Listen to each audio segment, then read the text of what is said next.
بتعرف شو عم يخطر هلأ على بالي؟ بلكي صارت شي مشكلة مع المربية وقاموا دقولي من الفيلا. حبيبتي لا تاكلي هم، أنا زبطت كل شيء. قلت لأمي إنك رح تقضي العطلة بأفيون. يا ملعون. قلت لها حابة تشوف ستة صفية، وكمان والله. معزومة على خطبة وحدة رفيق. كذاب محترف.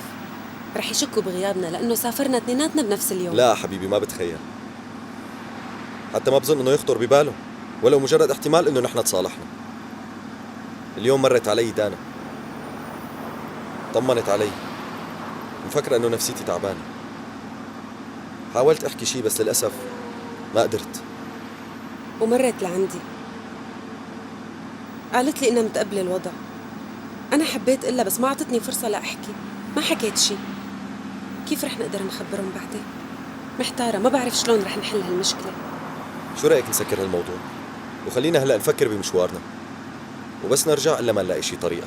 لا والله أنا ما بقى أحكي شي لحدا بعد هالمشاكل اللي صارت. أصلاً ما حدا رضياني حاكيني، حتى ما عم يطلعوا بوشي. ضحك لقلك أنا من هلأ ما دخلني.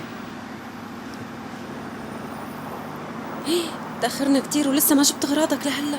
أوهو أنا أغراضي جاهزين ورا بالباكاج. طيب خلص قلي وين رايحين. قلنا لك هي مفاجأة ما بصير خبرك. والله قلي.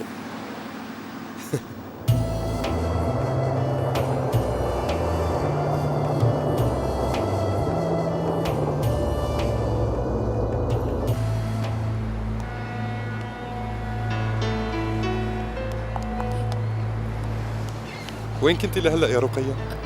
يعني كم مرة بدك تسألني نفس السؤال؟ لوين رايحة ووين كنتي لهلا؟ برجع بقول لك كنت عند الخياطة. قولي الصدق. هذا اللي عندي، بدي روح شوف شغلي.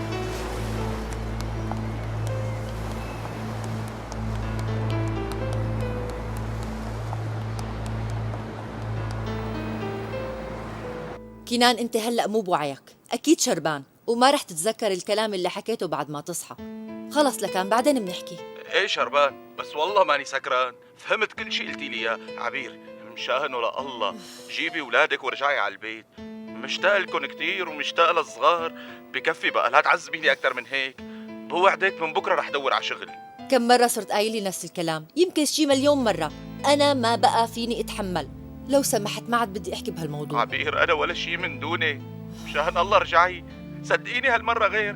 بعدين انت ما تركتيني ابدا قبل هلا. عبير انا تعلمت خلاص.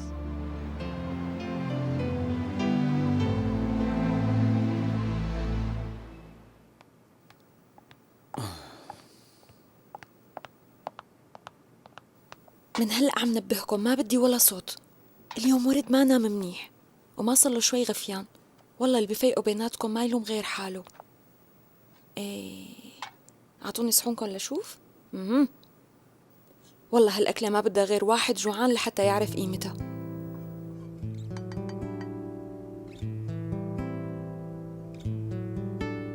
صحنك ألما؟ طبقت وصفة الكتاب كلمة بكلمة، شرفوا ذوقوا لي إياها، أكيد رح تعجبكم. تفضلي يا حبيبة ماما.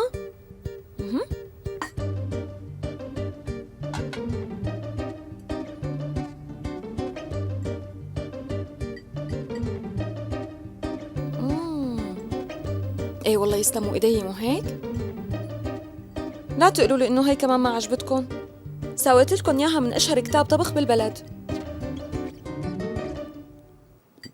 يسلموا ايديكي، كتير طيبة. يسلموا ماما، وانا عجبتني. شو صاير لكم؟ صاير شي معكم ما منيح اليوم؟ اليوم الأنسة عطتنا وظيفة إملا كتير صعبة ماما، ومن كتر ما تدربت وجعوني أصابعي. ما بدك تساعديني فيها بعد الغداء؟ وانت؟ ما في شي مهم، بس مشغول بالي بسفرة مهند، تعبان شوي من الشغل.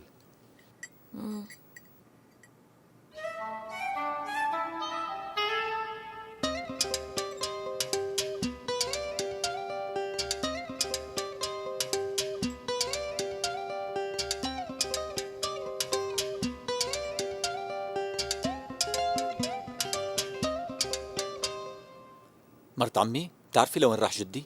لا والله يا قلبي، بعدين أنا ما صار لي شوي جاية، بس شوفوا بركي بيكون شريفة بالمكتب. خانم، لكم شخص حضر السفرة؟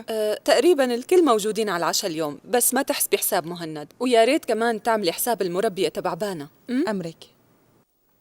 مربية مين رح تبقى هون؟ ابن بانا؟ ما سمعتيني؟ بما انه ملك بقياني عنا طلبنا منا تضل، صعب ندير بالنا على 2 سوا. معقول؟ وشلون رضيت نور بهالشي؟ باينتا مضطرة لأنه في عندها شغلة ضرورية، سافرت على أفيون بالعطلة، قال معزومة على خطبة وحدة من رفقاتها، يلا من دخيلكن حظنا. يا جماعة، ما بعرف شو صار معه هالرجال، من وقت ما اجى على هالبيت ما طلع من غرفته، قال راسه عم يجعه وتسطح وما بده يتعشى معنا. عمي أكيد في شي مضايقه. مساء الخير. مساء الخير بانا. فجر، ممكن لو سمحت؟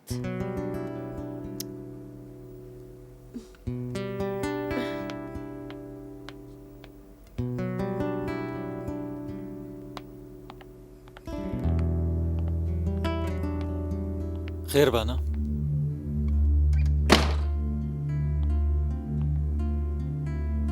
ناطرة منك تشرح لي موقفك من الشيء اللي عملته اليوم بالاجتماع، تفضل.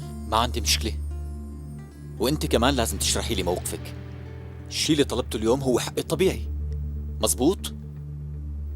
ايه كلامك صحيح، اللي طلبته من حقك، بس مو بهالطريقة البشعة أولاً، ومو بهالوقاحة والعناد. بعدين ما خفت جدي يغير رأيه فيك بعد الشيء اللي عملته؟ شلون تقدر تكون أعمى وأناني لهالدرجة؟ ما عم بفهم. ليش هيك عم تبالغي؟ ليش دائما لازم يصير كل شيء بدهم اياه؟ أنا مو ولد قدامكن، ونصيحتي إلك تغيري أسلوب هالحكي معي. يبقى بلا ما تتصرف مثل الأولاد، وهدول اللي عم تحكي عنهم حضرتك بيكونوا عيلتك. ما دام مثل ما عم تحكي، ليش عم يعاملوني وكأني واحد غريب؟ لو كانوا متبنيني مو هيك. ليش ما حدا رضيان يعطيني حقي بدون ما أقول لهم أعطوني إياه؟ وإذا طلبته بكون عم بيعمل شي عيب. اليوم كتير تجاوزت حدودك وجرحت أنور مع أنه ما دخلوا بالقصة، وجدي كتير تضايق من تصرفك. فهمني لشو بدك توصل؟ حتى اللي بده شي بيحكي باحترام، مو بيأمر أمر. بلا مواعظ وخلينا بالمهم. من هون ورايح ما عاد استنى شي منكن. فجر، كبر عقلك، لك أنت ما كنت هيك. فهمني بس، مين غيرك لهالدرجة؟ ولك أنت بعمرك ما كنت حقود هيك. طمني، ما حدا لعبان بعقلي، بس أنا كبرت ووعيت وبدي آخد حقي منكن. اسمعي شو رح أقلك، هلأ أو بعدين رح آخد كل شي بدي إياه.